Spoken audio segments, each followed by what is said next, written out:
Buenos días, estamos de nuevo con la continuación de este estudio del sacerdocio de los padres bajo el tema ayuda para la oración. Si se empeña en la oración y constituye de ella un asunto serio,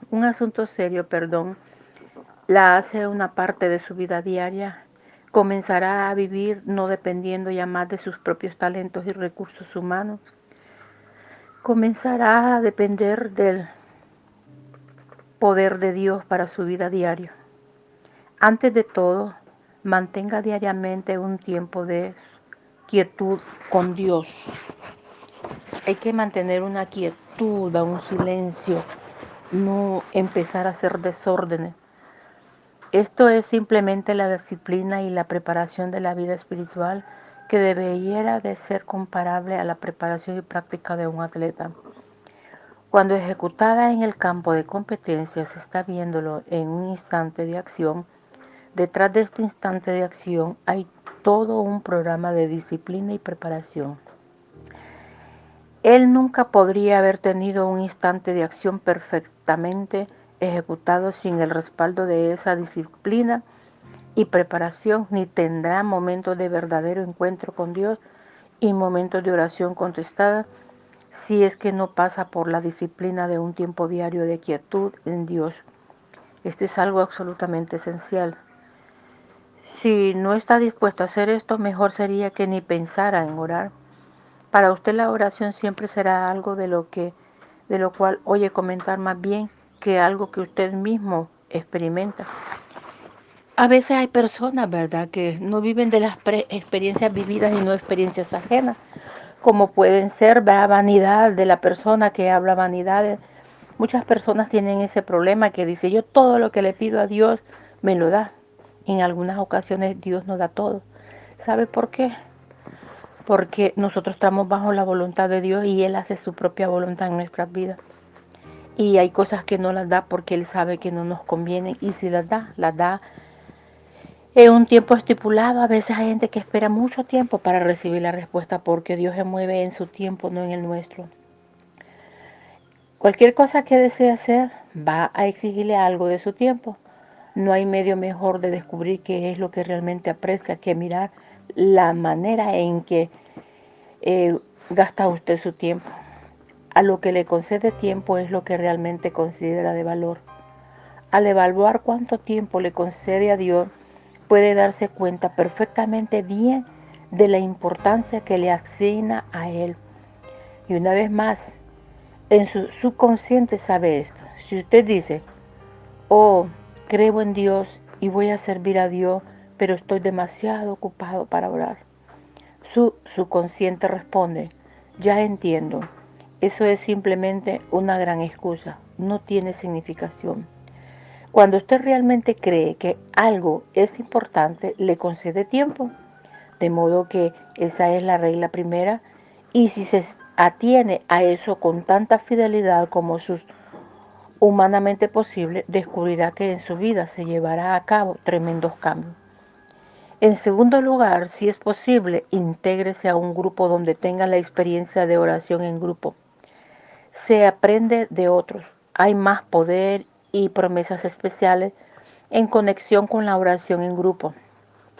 Una última cosa que debe usted considerarse es que el poder de Dios que ha sido investido en el nombre de Jesús, Jesús dijo, todo cuanto pidiereis al Padre en mi nombre, os lo dará. Juan 16:23. ¿Qué significa pedir en el nombre de Jesús? Significa hablar al Padre no sobre la base de lo que es, sino sobre la base de lo que Jesús es, su Hijo amado, la misma persona. Llega a la puerta un policía y dice, abran en el nombre de la ley. Si viniera y dijera, soy Jorge Hernández, usted diría, ¿quién es Jorge Hernández? Pero si usted escucha, abran en nombre de la ley, ¿sabe lo que eso significa? Significa que todo el sistema legal respalda a ese hombre uniformado que está al lado de afuera de su puerta y que tiene que abrir, no a él, la persona, sino a aquello que él representa. Cuando ora en nombre de Jesús, está hablando a Dios y a todos los poderes del cielo en el nombre del Hijo de de Dios. Significa que está actuando en su lugar como su representante en esa situación de oración. Hay tremendo poder en el nombre de Jesús. Si reconoce que siempre es sobre la base de lo que Jesús es que llega hasta la presencia de Dios con sus oraciones, abre la puerta de la fe. De otro modo, caemos demasiado fácilmente en el surco de pensar. Bien, las cosas han ido muy bastante bien. No he castigado a los chicos y no he regañado con nadie, no he tenido ningún problema con nadie en el tráfico. Ha sido un día bastante bueno, por consiguiente, ora con conciencia liviana y tranquila. Dios está complacido conmigo, he tenido un lindo día, es cierto, Dios está agradado con usted. Nada hay de malo en eso, pero no es esa la razón por la cual le permite entrar en la sala del trono de los cielos. La razón por la cual Él le permite entrar allí es siempre, siempre será a causa de lo que Jesús es y de que usted está identificándose con Él. Jesús es el único acceso que tenemos hacia Dios. El mismo Jesús dijo, yo soy el camino. Él no dijo, yo soy un camino. Soy el camino, yo soy el camino. Es por cuanto he tenido un mal día. Es porque lo que Jesús es que yo también puedo acercarme a Dios cuando le he tenido un mal día. Aquí estoy, soy tu hijo problemático, pero sé que lo que Jesús hizo, lo hizo en mi favor y por eso vengo a ti. Y al comenzar a meditar y al comenzar a alabar a Dios, descubre que Él le acepta también ese día. Él lo acepta sobre la misma base en que lo acepta en un buen día, por lo que Jesús es y porque usted está identificado con Él. Una audiencia personal con el Rey del Universo, eso es la oración. Y Dios desea que aprovechemos en ella para nosotros mismos y para nuestra familia. Es muy importante acercarnos siempre a Dios el Padre a través de su Hijo Jesús. Y nunca nos olvidemos que Él es el camino. Él no dijo, yo soy un camino para llegar al cielo. Yo soy el camino, la verdad y la vida. Yo soy el camino. ¿Estás tú en un camino o estás con el camino? Si Él es el camino, estemos con Jesús, ¿verdad? Cuando presentamos a nuestros hijos ante Dios por medio de la bendición, ahí en la obra secreta de oración, un padre también presentará a sus hijos ante Dios por medio de oración de bendición que ministra directamente al niño. Una familia en Alemania compartió con nosotros su costumbre de bendecir a los hijos cuando se iban a dormir. El padre colocaba sus manos sobre la cabeza de cada uno de sus hijos y pronunciaba la bendición del servicio de sufragio vespertino. Y decía, ¿verdad? Él en su oración, él decía, nuestro todopoderoso y misericordioso Señor, Padre, Hijo y Espíritu Santo, te bendiga y te guarde. Comenzamos a hacer esto cuando nuestros propios hijos eran todavía pequeños, aún antes de que pudieran hablar. Recuerdo que una vez olvidé hacerlo. Nuestra hijita comenzó a farfullar y a emitir una serie de sonidos propios de un bebé. Cuando me acerqué a la cuna, ella se apoderó de mi mano, la colocó firmemente sobre su cabeza. Cerró sus ojos y quedó en espera de la bendición. Me di cuenta entonces que esto no era un ritual sin significado. Ella estaba recibiendo algo a través de aquella bendición. ¿No es esta la misma forma en que Jesús escogió ministrar a los niños pequeños? Poniendo las manos sobre ellos los bendecía en Marcos 10:16. Esta niña que cuenta él era niña que había sido formada y disciplinada con esa costumbre de que no se iban a dormir mientras sus padres no les daban la bendición. Y por eso esa niña, aunque no sabía hablar, ella balbuceaba y hablaba como bebé, agarró la mano de su padre y se la puso en su cabecita, esperando oír las frases de su papá. Qué bonita enseñanza nos da eso. Los cultos familiares podrían muy bien incluir tiempos de bendiciones ocasionales al comienzo de un nuevo periodo escolar, antes de salir de vacaciones con la familia, en conexión con algún evento especial en la vida del padre con los hijos, grandes festivales de la iglesia cristiana. Todas esas cosas pueden invocar una bendición especial sobre los miembros de su familia.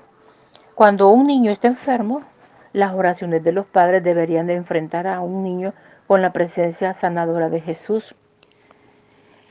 Si se presenta alguna enfermedad seria, los padres pueden desear llamar a otros del cuerpo de Cristo para que se unan con ellos en oración, pero muchas de las dolencias normales de los niños cederán ante las oraciones de fe del padre y de la madre, pues Dios les ha investido con autoridad espiritual para que lo utilicen a favor de sus hijos. Esto no significa que un padre no habría de aprovecharse de la ayuda médica cuando no habría de aprovecharse cuando lo necesite, pues Dios imparte sanidad por muchas avenidas médicas y también avenidas espirituales. Pero ese punto casi no necesita enfatizarse, pues los padres por lo general reconocen la responsabilidad de cuidar de sus hijos en lo físico y en lo material. Lo que recibe menor reconocimiento es la responsabilidad, autoridad y poder que Dios ha dado a los padres en el reino de lo espiritual cuando los padres llegan a ver este papel sacerdotal del modo que Dios lo ve. Las bendiciones que transmiten a sus hijos no dejan zona de las vidas de sus hijos sin ser tocadas. Padre, madre, Dios les ha tomado para ser sacerdotes para sus hijos. Por medio de ese sacerdocio, Jesús entrará a la vida y experiencia de su hogar. Y ya aquí, sobre la tierra, usted y sus hijos experimentarán un sabor por anticipado del cielo. Y esta es la vida eterna, que lo conozcan a ti y el único Dios verdadero, a Jesucristo, a quien has enviado. Juan 17:13. Y esta es la vida eterna, que te conozcan a ti, el único Dios verdadero, y a Jesucristo, a quien has enviado, dice en Juan 17:3. Nuestra familia es un testigo de Jesús. En alguien que ha experimentado algo, usted presencia el choque de dos automóviles en la esquina, es testigo por el simple hecho de haber visto lo sucedido. Cuando una familia experimenta algo de Jesús en su hogar, llegan a ser testigos de Él, esa experiencia, y tan solo esa experiencia les califica como testigo. Un predicador o un maestro puede hablar de teorías o de conocimientos de segunda mano y decir algo que se ajuste a la verdad y que sea de utilidad, pero un testigo, por definición, habla de experiencias de primera mano. Jesús está en busca de familias que estén dispuestas a ser hoy sus testigos para que después testifiquen de las maravillas que Dios ha manifestado en sus vidas. Alrededor nosotros vemos el derrumbamiento total de la familia. Cuando se derrumba, ¿verdad? La gente está buscando ayuda desesperadamente. Nuestro país nunca ha experimentado antes un desprecio tan notorio por la ley y por el orden. Los adolescentes no tienen respeto por la autoridad, no temen a nadie. Crecieron tratando indecorosamente a sus padres, respondiendo insolentemente a sus maestros y finalmente se metieron en dificultades con la ley. Los padres descargan sus responsabilidades sobre sus hijos en la sociedad y los unos en los otros. El número de divorcios crece. Hay personas que se casan hoy y ya a los 3 días ya se están separando. Una sociedad confundida. El número de divorcios es exagerado. Esa sociedad que está confundida vacila bajo un golpe primero y luego otro, y aplicados a la base misma de su estructura. Lo que el mundo necesita no son palabras meramente, necesita ejemplos vividos de una buena vida familiar. Es por eso que hay libros como de buena vida familiar, y es por eso que un libro como esto está dirigido a los cristianos. Si el consejo y la instrucción bastaran, podríamos dirigir las palabras a las masas del pueblo. Los libros bíblicos, todos los libros, un libro que nunca debe faltar en su casa son las Sagradas Escrituras. Es el libro de los libros, es el mayor.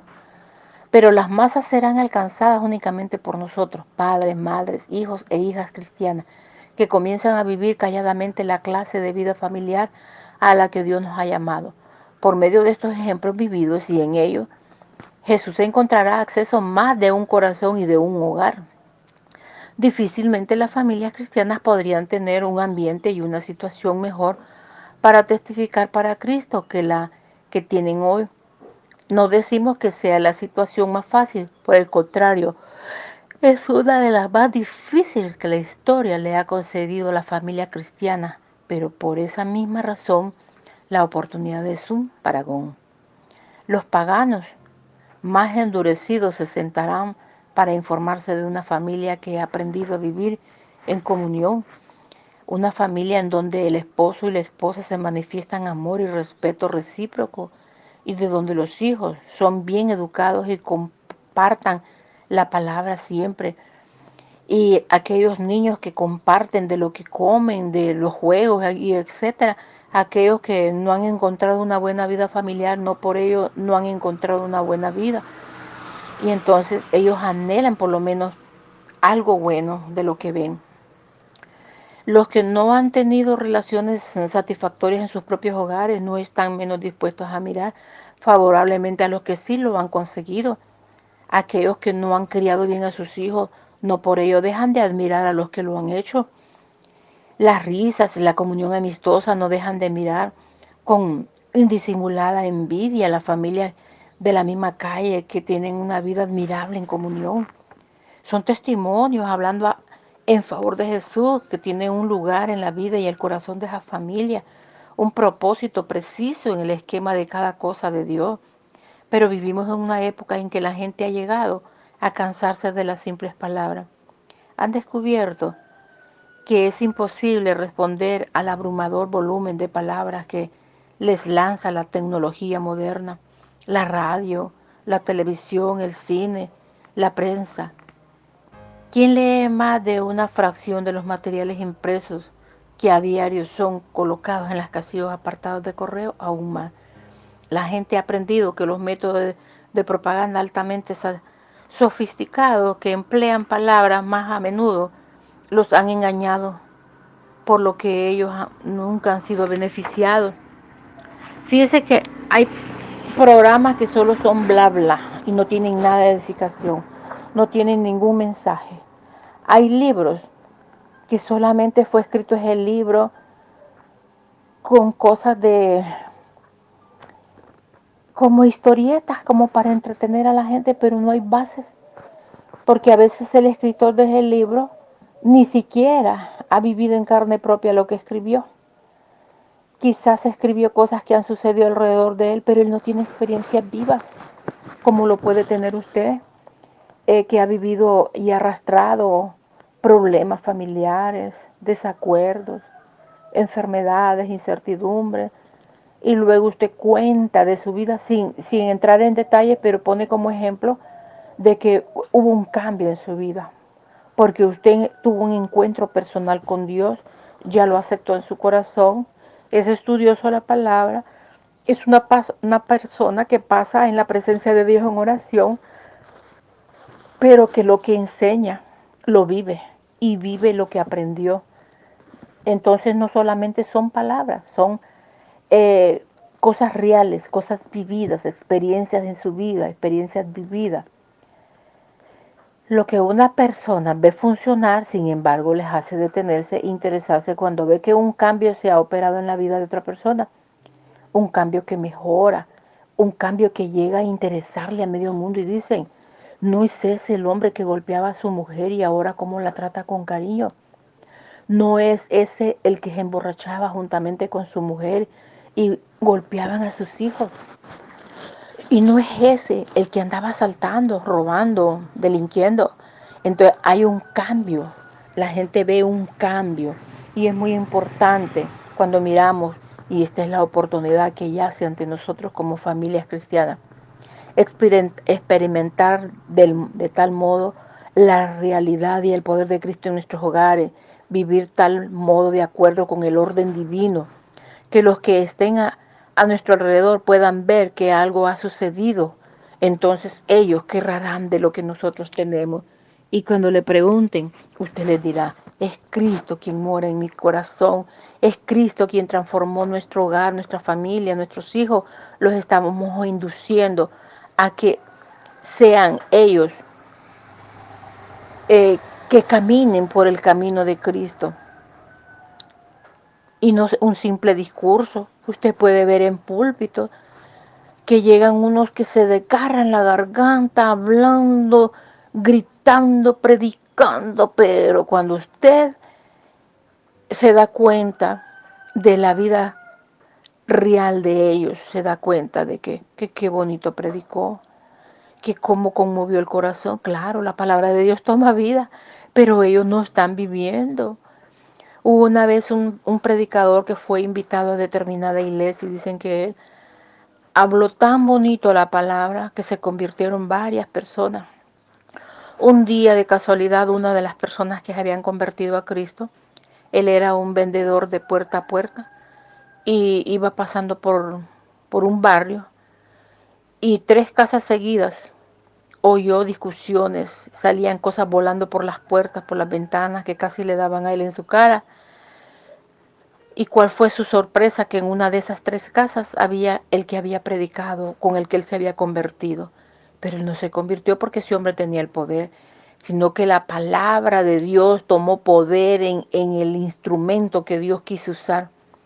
Pero ese hombre tenía en su hogar un relajo, un desorden total, y los hijos y las mamás estaban arrinconados en un lado y lo miraron a él y le dijeron: ayúdenos, sálvenos, llame a la policía, ya no soportamos a este hombre que nos golpea.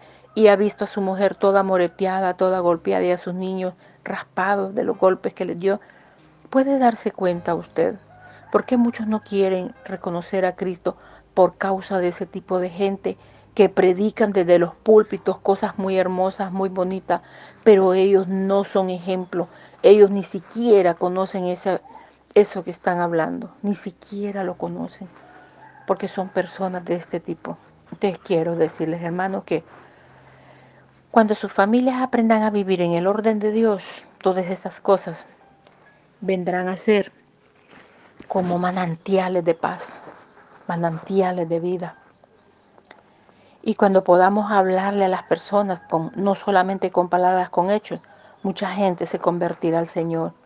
Esos son los testimonios silenciosos de la vida cristiana, de una familia que ha conocido a Cristo, que ha encontrado el secreto de vivir en comunión con Jesús y dirá mucho más que un discurso elocuente. La clase de testigo que llega a ser nuestra familia para Jesús dependerá de muchas cosas, de esta clase de cosas que ya hemos considerado juntos en este libro. Sin embargo, hay una clase para todo ello y esa es la clave de la fe. ¿Por qué tú quieres dejar a tu esposa o a tu esposo? Porque no tienes fe que Dios puede cambiarla. Empieza a doblar rodillas, empieza a orar todos los días, mañana y tarde, hazlo, vuelve una disciplina en tu vida, la oración, y aprende a tocar el corazón de Dios. Pide perdón primeramente para que tus oraciones no queden colgadas en el techo. Y reconoce que solo con la ayuda de Dios podrás arreglar las ruinas que tú mismo hiciste. Descansamos nuestra familia cuando somos testigos de las maravillas de Dios y deseamos que todas las familias sean testigos. Pero no podemos simplemente decir ser testigos, más bien nuestra oración debería de ser: Señor, haznos testigos tuyos. La gloria del hombre no es hacer algo para Dios, sino recibir lo que Dios tiene para él. De este modo sucede que nuestra salvación, y es así, y nada menos con nuestra santificación, debemos creer que Dios está tan interesado en este proyecto como lo estamos nosotros. Debemos de esperar confiadamente que Él se revele y comparta con nuestra familia y que nos haga de este modo sus testigos para que podamos manifestar en nuestra propia vida lo lindo que es cuando una familia vive bajo el orden de Dios. Esta misma expectativa lo que lo que permite introducirse en nuestra vida familiar y transformarla en nuestra familia, y en menor grado que en nuestras vidas individuales. La regla de Dios es: conforme a vuestra fe os sea hecho. Mateo 9:29. Conforme a la fe que nosotros tengamos, el Señor nos va a responder. ¿Podría usted en este día tomar la decisión y pedirle a Dios que le dé fe y caminar usted en fe? Pero la fe no va a caer allí como sombrero. Usted tiene que pedirla en oración, leyendo la palabra, y cada vez que se vaya introduciendo más a fondo en la palabra, la fe va a ir creciendo, porque la fe viene por oír, pero por oír la palabra de Dios. El primer paso hacia la adquisición de la fe es una humilde admisión de necesidad. Una maestra de escuela dominical enseñaba en su clase a primario los rudimentos de la oración, y después de breves instrucciones, ella les preparó para efectivamente tener un momento de oración. Tranquilícese interiormente, les dijo. Piensen de cómo están las cosas en el mundo que les rodea, de cómo están las cosas en sus propias familias, y luego díganselo a Dios. Se siguieron algunos momentos de silencio. Entonces uno de los niños exclamó: ¡socorro! Esa fue su oración, y habría sido difícil mejorar su elocuencia, brevedad. La vida familiar en verdad necesita que se le socorra. La antigua institución del matrimonio ha recibido un severo golpe. Está balbuceándose en un embravecido mar de dificultades. Algunos han comenzado a abandonar el barco. Los intelectuales del occidente ya están profetizando la muerte de un matrimonio y de la familia de tal como lo hemos conocido, para ser seguido por una estructura social menos rígida, más humana. ¿Qué puede hacer el ser humano? ¿Que se duerma en la popa del barco? Bien pudiera ser que fuéramos barridos de la cubierta. Esta es la elección simple que enfrenta la familia cristiana de hoy. Clamaremos a Jesús y le pediremos que se haga cargo de nuestros hogares, o nos, o nos mantendremos brogando con los remos de los esquemas hechos por el hombre, mientras que las ondas se remontan cada vez más. Los matrimonios deberían de pedir ayuda, pedírsela a Dios, y Dios les va a enviar a alguien como luz para que lleguen a ayudarle. Dijimos que en el primer paso hacia la fe es una humilde admisión de necesidad. Tiene que haber necesidad en nosotros para que busquemos tener ese don, que ese don Dios lo da, el don de la fe.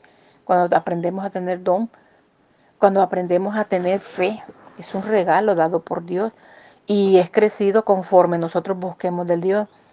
El próximo paso es una humilde aceptación de la ayuda que se ofrece en esta cosa llamada rendición. Rendirnos ante Dios es dejar que Dios tome el control. Al escribir a los cristianos de su día, que también enfrentaban tiempos peligrosos, el apóstol Pedro se expresó de esta manera: humillaos pues bajo la poderosa mano de Dios. En primera de Pedro 5:6, dejémosle entrar y hacerse cargo de nuestra familia. Rindámonos ante su presencia soberana nuestras voluntades personales, nuestras expectativas, nuestras esperanzas, nuestros planes y opiniones. Hay que dejarlas que sea Dios quien tome control de nosotros. ¿Qué significa para Jesús hacerse cargo? Suponiendo que reconozcamos la necesidad, suponiendo que elevemos el clamor pidiendo ayuda, suponiendo que tomemos este paso de rendición, ¿qué podemos esperar que se siga en términos de resultados prácticos? El apóstol Pedro sugiere que cuando nos humillemos bajo la soberana mano de Dios, Él se hace cargo de tres aspectos básicos de nuestra vida. Él se hace cargo de nuestro sentir de dignidad personal, nuestra búsqueda de la identidad personal. Él se hace cargo de nuestros afanes, los problemas prácticos que nos presionan en la vida diaria. Él se hace cargo de nuestra lucha, la batalla espiritual contra los poderes de destrucción y del mal. Estos tres aspectos vistos como un todo demuestran la extensión de su cuidado hacia aquellos que se rinden a su señorío. Él presta atención al clamor más íntimo del corazón y a la más inmediata presión de las circunstancias, y sin embargo, Él nunca pierde de vista el destino último que se ha propuesto para aquellos que considera suyo. Él nunca lo pierde. Pero hay que tener en cuenta que Él se hace cargo de estas tres cosas. Se hace cargo de nuestro sentir de dignidad personal, nuestra búsqueda de la identidad personal. Él se hace cargo de nuestros afanes, la identidad de los problemas prácticos que nos presionan en la vida diaria. Y Él se hace cargo de nuestro hecho, de nuestra lucha, la batalla espiritual contra los poderes de destrucción y del mal. Esos tres aspectos Él se hace cargo. Así que aprendamos a confiar en Él. Eh, si usted quiere tener una familia cristiana, déjese ayudar. Dios nos ayuda a través de su palabra, Dios nos ayuda a través de su Santo Espíritu y Dios nos ayuda con las oportunidades que tenemos de congregarnos y estar en los discipulados, en las enseñanzas. Es bien importante que crezcamos y de esa manera vamos a crecer en fe y nosotros vamos a poder tener la familia deseada, pero no la vamos a construir la familia a golpes, a insultos, a humillaciones. En ningún momento vamos a poder tener victoria en ese hogar. Entre más violencia haya, más se destruye la familia. Qué triste es ver familias desintegradas. Qué triste es ver hijos que se crían sin sus padres por un lado y sus hijos por otro lado, porque hay desintegración familiar. No ha habido acuerdo en las parejas, no ha habido respeto en ellas. Es necesario empezar de nuevo. Todavía es tiempo para que recuperes lo que estás a punto de perder. Busca a Dios mientras pueda ser hallado y alíñate en el camino que es Cristo Jesús. Alíñate para que puedas llevar tu familia a mejores momentos. Tus hijos te necesitan, tu esposa te necesita, tu esposo te necesita. Es necesario que dediques tiempo a Dios como dediques tiempo a tu familia. Y así vamos a impedir cosas que nos van a avergonzar. Hijos no van a andar metidos en delincuencia, en pandillas juveniles, ni haciéndole daño a nadie porque han sido instruidos con la palabra del Señor. Yo les dejo estos consejos. Tú que estás empezando una vida, tú que estás empezando a tener niños, encamínalos por el camino de Jesús. Yo soy el camino, dijo. Yo soy la verdad y la vida. Y nadie viene al Padre si no es por mí. Instruye a tu niño cuando sea niño, para cuando sea viejo no se aparte de él. La palabra de Dios en Salmo 119 dice, ¿con qué limpiará el joven su camino? Con guardar su palabra. Entonces está la responsabilidad de nosotros los padres, instruir a los niños con la palabra del Señor, conducirlos a Jesús y ser ejemplos. No prediquemos lo que no vivamos, hermanos, por favor. No usemos los micrófonos y los púlpitos para exhibirnos. Dios no le gusta eso, a Dios no le agrada. Arrepiéntete antes de hacer eso, humíllate y empieza a vivir con un corazón íntegro y sincero ante los ojos de Dios primeramente. Y como le dijo Pablo a Timoteo, que predicara, que enseñara, pero que lo que enseñara lo viviera. Así es que empecemos a vivir para enseñar. Enseñamos con un testimonio silencioso. No hay necesidad que nosotros nos vanagloriemos. Las gentes mirarán, los vecinos mirarán. Algunos vecinos pues inventan cosas porque son instrumentos de Satanás, en los cuales ellos siempre van a haber defectos porque siempre los vamos a tener. Pero la vida se manifiesta en nuestras vidas, en nuestros hogares, cuando tenemos una comunión con Dios, cuando dedicamos tiempo a Dios, cuando dedicamos tiempo a nuestra familia, cuando nos sentamos todos juntos a compartir la palabra y hacemos oraciones de adoración. Qué bonito es. Dice que en el hogar necesitas a Cristo Jesús y eso es muy real. Que usted aprenda a necesitar de Dios es muy importante. Cuando usted sienta necesidad de orar, ore. Cuando usted sienta necesidad de llorar, llore, pero en la presencia de Dios. Él quiere ayudarle con sus cargas, Él quiere moldear su corazón, Él quiere hacer sentir en usted que todavía vale la pena luchar por su vida y por los demás, porque Cristo está con usted. Que el Señor les bendiga, que Dios les guarde y ayude a restaurarse y a restaurar a otros con su vida personal, íntima con Dios. Gracias en el nombre de Jesús. Dios les bendiga. Amén.